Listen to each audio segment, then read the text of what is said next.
अच्छा, आपने कभी नोटिस किया होगा कि स्विमिंग पूल से बाहर आते ही अक्सर तेज पेशाब लगता है, पर ऐसा होता क्यों है? क्या ये कोई रिस्क वाली बात है?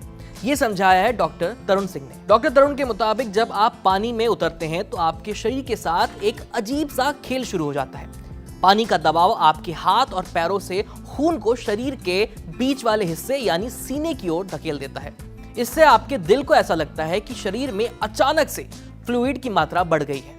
इस पर दिल तुरंत किडनी को सिग्नल देता है कि शरीर में जरूरत से ज्यादा पानी मौजूद है, जिसे बाहर निकालना चाहिए। बस यहीं से किडनी यूरिन बनाना शुरू कर देती है। इस प्रक्रिया को मेडिकल भाषा में इमर्शन डाययूरेसिस कहा जाता है। यही वजह है कि पानी में जाने के कुछ ही मिनटों के अंदर आपको पेशाब लगने लगता है, क्योंकि आपका दिमाग ये मान लेता है कि शरीर में एक्स्ट्रा पानी है और उसे निकालना जरूरी है। और जब आप ठंडे पानी में स्विमिंग कर रहे होते हैं तब ऐसा ज्यादा होता है। ऐसा इसलिए जब आप ठंडे पानी में जाते हैं तो आपकी स्किन के पास मौजूद ब्लड वेसल्स सिकुड़ जाती हैं। इससे खून और ज्यादा तेजी से शरीर के महत्वपूर्ण हिस्सों की ओर जाता है। इसका असर यह होता है कि इमर्शन डाययूरेसिस और ज्यादा तेज हो जाता है। इतना ही नहीं, समुद्र के खारे पानी का भी इसमें काफी रोल हो सकता है। खारा पानी आपकी स्किन को थोड़ा सा डिहाइड्रेट कर सकता है, जिससे शरीर के फ्लूइड सिग्नल्स और कंफ्यूज हो जाते हैं। इसलिए कई लोगों को पूल के मुकाबले समुद्र में स्विमिंग करने के बाद ज्यादा यूरिन लगता है। इसके अलावा जो लोग ब्लड प्रेशर की दवाइयां लेते हैं, जो एथलीट्स लंबे समय तक पानी में रहते हैं, उन्हें भी समस्या ज्यादा महसूस हो सकती है। लेकिन एक बात ध्यान रखने वाली है, अगर पेशाब करते समय आपको दर्द महसूस हो, जलन हो या पेशाब में खून नजर आए तो इसे नजरअंदाज मत कीजिए, तुरंत डॉक्टर से संपर्क कीजिए। खूबसूरती की भारी कीमत चुकानी पड़ती है, ये लाइन तो आपने जरूर सुनी होगी। फिर बारबी मूवी आई, जिसमें बार्बी डॉल जैसी पतली कमर की चाह एकदम से बढ़ गई। वजन घटाने और खूबसूरत शरीर पाने के लिए लोग क्या कुछ नहीं करते, घंटों जिम में बताते हैं, मेहनत करते हैं, डाइटिंग करते हैं, कभी कभी तो वाटर, कभी कीटो, कभी जूस पर ही जिंदा रहते हैं। कई लोग वजन घटाने के लिए सर्जरी भी कराते हैं। लेकिन अब एक नया ट्रेंड चल रहा है पतली कमर पाने के लिए पसलियां तुड़वाने का। ऐसे लोग जिनका वजन पहले से ही कम है, वो और भी ज्यादा स्लिम दिखने के लिए रिब रिमूवल सर्जरी करा रहे हैं। और इस ट्रेंड में महिलाएं काफी आगे हैं। ये शरीर के लिए मेडिकली बिल्कुल भी ठीक नहीं है। आज कड़क सेहत के इस एपिसोड में हम डॉक्टर शिल्पी भदानी से जानेंगे कि रिब रिमूवल सर्जरी कैसे की जाती है, इसका क्या रिस्क है, ये भी पता करेंगे कि पसलियां शरीर के लिए कितनी जरूरी हैं और पतली कमर पाने के दूसरे बेहतर तरीके क्या हो सकते हैं। सुनिए। जो आजकल ट्रेंड में है स्लिम वेस्ट सर्जरी, उसमें रिब रिमूवल प्रमोट किया जा रहा है। इसका मतलब है कि जो हमारी पसलियां हैं, जो लोअर हाफ ऑफ रिब्स हैं, उसमें हम फ्यू रिब्स को रिमूव करके या रीमॉडल करके एक स्लिम वेस्ट अचीव करते हैं। तो ये है रिब रीमॉडलिंग सर्जरी या फिर rib removal surgery. Rib removal surgery में हम फिजिकली वो रिब के टुकड़े रिमूव करते हैं, whereas rib remodelling surgery में कुछ कट्स लगते हैं और उसके बाद आपको एक कॉर्सेट पहनना होता है, जिससे कि धीरे धीरे वो जो रिब का शेप है वो थोड़ा डिप्रेस्ड हो जाता है और उसके कारण वेस्ट का कंट्रोल निकल के आता है। ऑब्वियसली मेडिकल फिटनेस जरूरी है, क्योंकि ये इलेक्टिव एस्थेटिक प्रोसीजर है, तो मेडिकली अनफिट लोगों में ये सर्जरी नहीं हो सकती। अगर आपने ये सर्जरी ऑप्ट की है तो आपके एक्सपेक्टेशन मिसमैच नहीं होनी चाहिए। मतलब आपके दिमाग में जो आइडिया है कि इस सर्जरी से आपको कितना वेस्ट डेफिनेशन अचीव होगा वर्सेस रियलिटी क्या होगी, ये जरूरी है अपने सर्जन से डिस्कस करना कि किस हद तक वेस्ट डेफिनेशन हम क्रिएट कर सकते हैं आपकी बॉडी में। ये समझना भी जरूरी है कि कौन सा मेथड रिलेटिवली सेफ है और कौन सा रिस्की। अगर आप स्मोकर हैं, अल्कोहल इनटेक है आपकी डेली लाइफ में, तो ऑब्वियसली आप इस सर्जरी के लिए फिट नहीं है। जो रिब रिमूवल सर्जरी है वो थोड़ी अनसेफ कैटेगरी में आती है, क्योंकि हम फिजिकली रिमूव कर रहे हैं वो जो पीसेस ऑफ रिब्स हैं, और एक तरह से आप देखें तो रिब्स एक्चुअली हमारे इंटरनल ऑर्गन्स को प्रोटेक्ट करते हैं। जो लोअर हाफ ऑफ लंग्स है या लिवर का जो हिस्सा है, स्प्लीन का हिस्सा है, ये सब इन रिब्स से प्रोटेक्टेड रहता है। तो अगर हम रिमूवल ऑप्ट कर रहे हैं तो ऑब्वियसली कुछ हद तक हम अनसेफ जोन में जा रहे हैं। लेकिन जब हम रिब रिमॉडलिंग की बात करते हैं तो ये उससे थोड़ी ज्यादा सेफ सर्जरी है, जिसमें कि हम छोटे कट्स बना के और कॉर्सेट के जरिए रिब रिमॉडल कर सकते हैं।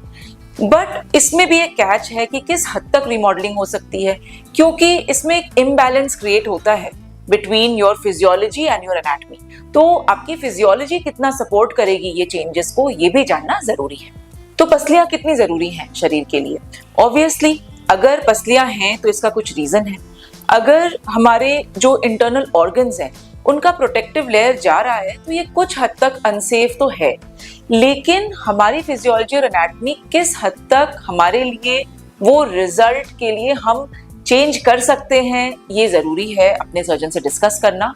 इसलिए एक ट्रांसपेरेंट कम्युनिकेशन होना चाहिए कि आपकी क्या एक्सपेक्टेशन है सर्जरी से। क्या आपको वैसे कोई अल्ट्रा स्लिम वेस्ट की डिजायर है जो कि आपकी एनाटमी सपोर्ट ही नहीं करेगी?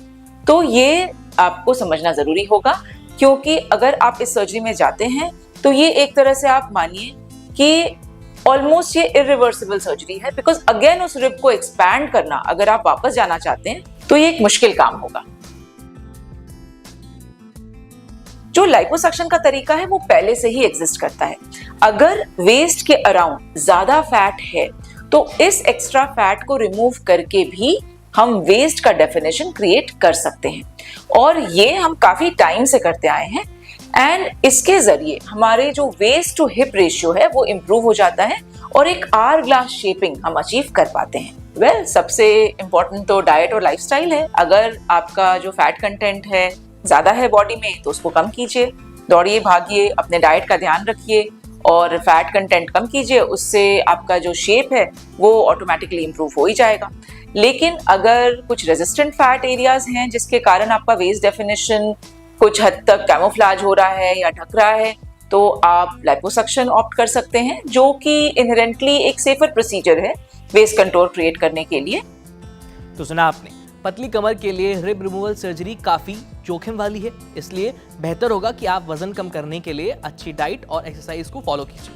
अगर फिर भी आप रिब रिमूवल सर्जरी या रिब रिमॉडलिंग सर्जरी कराना चाहते हैं तो किसी अच्छे कॉस्मेटिक सर्जन से बात करिए और उसके बाद ही कोई फैसला लीजिए। अब बढ़ते हैं अगले सेगमेंट की ओर, जिसका नाम है अंदर की बात, जहां हम आपको बताएंगे आपके शरीर और लाइफस्टाइल से जुड़ी कुछ अहम बातें। अच्छी सेहत रखनी है तो फैट फ्री खाना खाओ।